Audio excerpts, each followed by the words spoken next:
কুরবানির দিনে ছুরিটাকে পাথরে গসছে, ইটটা নিয়ে আইবে শালা ধারই না। ইমাম সাহেব করেই যাচ্ছে। দ্বিতীয় নম্বর, একটা গরুতে 7 ভাগে কোরবানি দেওয়া যাবে, এতে কোনো অসুবিধা নেই। শুনেলেন আমার ভাই, একটা কথা বলে দিই, এটা নিয়ে বড় মতবিরোধ চলছে। কেউ বলছেন একটা গরুতে 7 ভাগে কোরবানি দেওয়া যাবে না, এটা ভুল। একটা কোরবানিতে নবীজি সাহাবীরা 7 ভাগে কোরবানি নবীজি দিতে বলেছেন, সাহাবীরা দিয়েছেন, হাদিসে দলিল আছে। আপনি 7 ভাগে কোরবানি দিতে পারেন। গোশটা ভাগ শুনেলেন, কোরবানি গোশের মশলাটা আমরা 3টে ভাগ করি সচরাচর, তাই কিনা? মুস্তাহাব। একটা ভাগ নিজের জন্য, একটা আত্মীয়র জন্য, একটা গরিবের জন্য। আপনাদের এখানে কি সিস্টেম জানি না, গরিবদের জন্য গোশগুলো কি মসজিদে জমা হয়? হয় না তো, নিজেরা দেয়, তাই তো? শুনেলেন একটা কথা ভালো করে সবাই শুনবেন, আপনি 3টে ভাগ দিয়েছেন। কটা বললাম?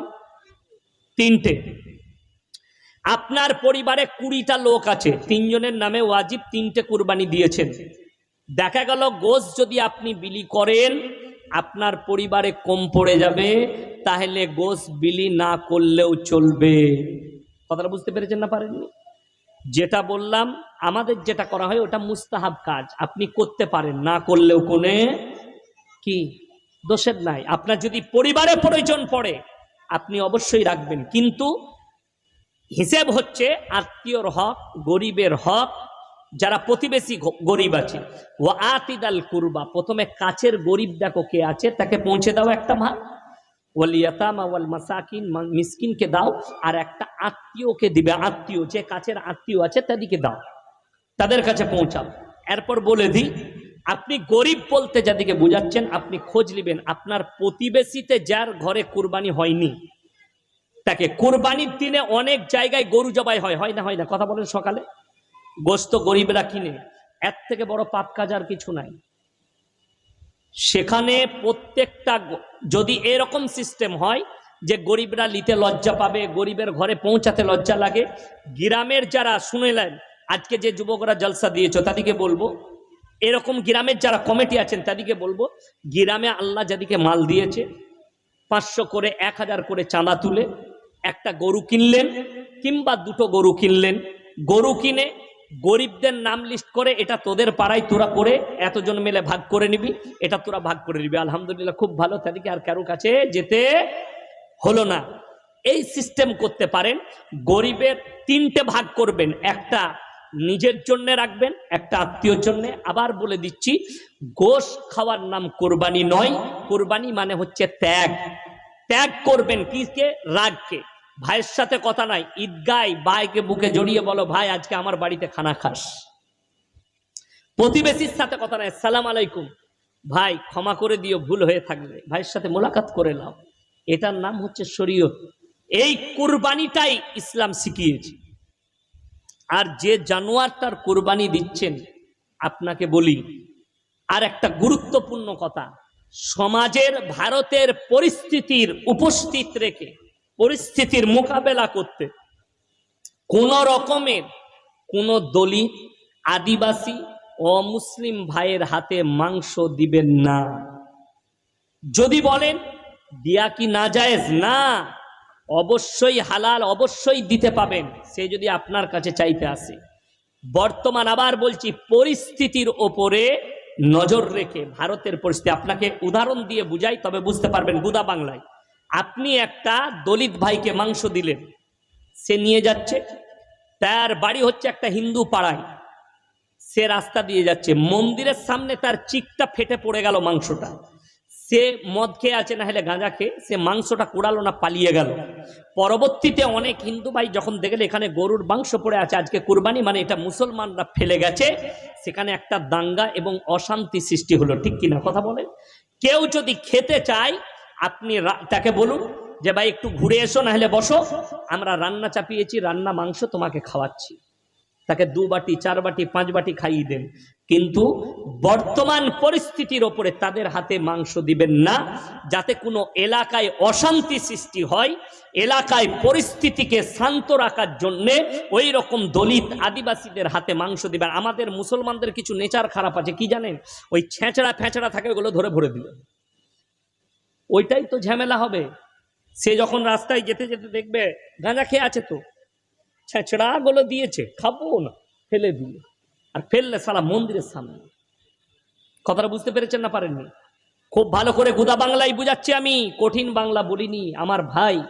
ভারতের পরিস্থিতি খুব খারাপ, কেউ চাইছে আপনার আমার মধ্যে অশান্তি লাগুক, সেটাকে রুখার জন্যে, সেই মোকাবেলা করার জন্য বলছে। আবার বলছি, কোনো অমুসলিম ভাই যদি আপনার কাছে মাংস চাই, কুরবানির মাংস দিয়া কোনো অসুবিধা নাই, তাকে দিতে পাবেন, হালাল আছে, দেওয়া জায়েজ আছে, কিন্তু পরিস্থিতির মোকাবেলা করে দিবেন না, পরিস্থিতিকে নজরে রেখে দিবেন না।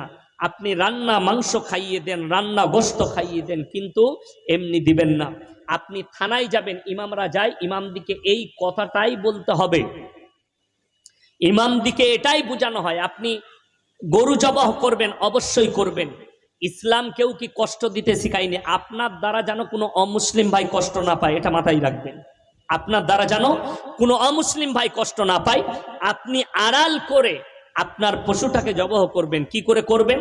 আমাদের মুসলমানদের একটা গুণ খারাপ আছে, এত ধার করবেন, জবাহ করা ছুরি যেন ব্লেটের থেকেও বেশি তেজ হয়। কথাটা বুঝতে পেরেছেন না পারেন?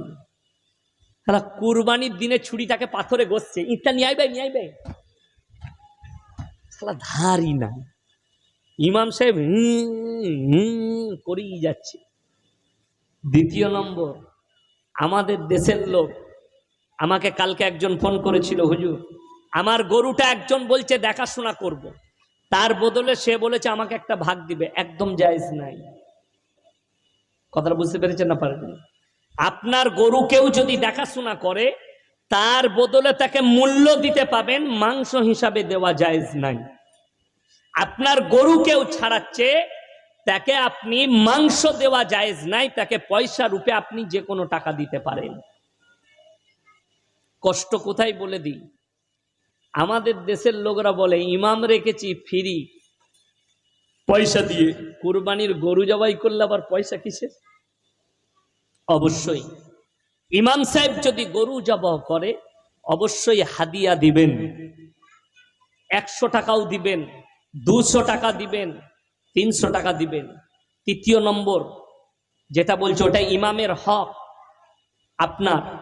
আপনি গরু ছাড়ানোর পয়সা দিতে পাচ্ছেন, ইমামকে 200 টাকা, 20,000-এর গরু কিনতে পেরেছেন, ইমামের জন্য 200-300 টাকা জুটবে না। আমি যেখানে নামাজ পড়াই, আমাকে যদি বলে গরু জবাই করো, আমি বলি পার গরুতে 500 টাকা লাগবে, নাহলে নিজে করে নাও। ইমামের বিবি বাল বাচ্চা ছেড়ে, তার সংসার ছেড়ে আপনার গরু জবাহ করবে, সময় নিজের ল্যাচ্চা সেমুই বাদ দিয়ে আপনার গরু জবাহ করবে, তাকে একটা মূল্য হাদিয়া দিবেন না। গরু ছাড়ানোওয়ালাকে পয়সা দিচ্ছেন, ইমামকে দিবেন না। আর একটা গুরুত্বপূর্ণ কথা, যদি চামড়ার দাম দেখেন 50 টাকা 60 টাকা, বিক্রি করবেন না, জমিতে নিয়ে গিয়ে পুঁতে দিবেন, সারের কাজ করবে। আর যখন 20,000-এর গরু 5,000 টাকা করে ভাগ দিয়ে 7টা ভাগ কিনতে পেরেছেন, 35,000-এর গরু কিনতে পেরেছেন, আর 50 টাকা 5-7-তে 3500 টাকা এক কাছে জমা করে গরিব দিকে দিবেন। তারপরে বুঝতে পারবেন পাঁঠা মেমাই না পাঠি মেমাই। কথাটা বুঝতে পারেননি? এটা তাদের চক্রান্ত। চামড়ার দামকে ডাউন করে দাও, অথচ চামড়ার ব্যাগ ইউজ করছে, লেদারের। এই দেখেন গরুর চামড়ার ব্যাগ, অরিজিনাল লেদার, এগুলো তৈরি হবে না। চামড়ার জুতো, চামড়ার জ্যাকেট সব গরুর চামড়া থেকে হয়। আপনাদের জানা নেই, মালটা চাইনা চলে যায়, কলকাতায় এক একটা চামড়া 5,000, 7,000, 8,000 করে বিক্রি হয় রেডি হওয়ার পরে, সেগুলো চাইনাই যায়। সেই ড্রেসটা তৈরি হওয়ার পরে একটা জ্যাকেটের দাম 12,000, 14,000, 17,000। এই পার্সটার দাম 550 টাকা, শুধুমাত্র এইটুকু পার্সের দাম, লেদারের বলে। আমার ভাই, চামড়ার মুঞ্জাগুলো 250, 300, 500 করে দাম, গরুর চামড়ার মুঞ্জা। তো ওই চামড়া না হলে বেকার হয়ে যাবে সমাজ। আপনি ওই জন্য সকলকে বলবো আমরা কোরআন হাদিস মোতাবিক, শরীয়ত মোতাবিক চলবো। জোরে বলুন ইনশাআল্লাহ। গরিবের হক গরিবের কাছে পৌঁছাবো। আপনারা আমার জন্য দোয়া করবেন, আমি আপনাদের জন্য দোয়া করি। আর খাস করে যে যুবক ভাইয়েরা মেহনত করে জলসা দিয়েছেন তাদেরকে উৎসাহ দেবো, তাদেরকে দোয়া দেবো। আল্লাহ তাদের সকলের জানে মালে ইজ্জতে বরকত দেখ। তারা এত বড় কাজ করেছে, মেহনত করেছে, আজকের একটা দিনই প্রোগ্রাম রেখেছে। আল্লাহ আজকের সভাকে কবুল করুক, আজকের প্রোগ্রামকে আল্লাহ কবুল করুক, আজকের সকলকে আল্লাহ আমাদের সকলকে কবুল করে লেখ। আমিন। ওয়া আখিরু দাওয়ানা আনিল হামদুলিল্লাহি রাব্বিল আলামিন।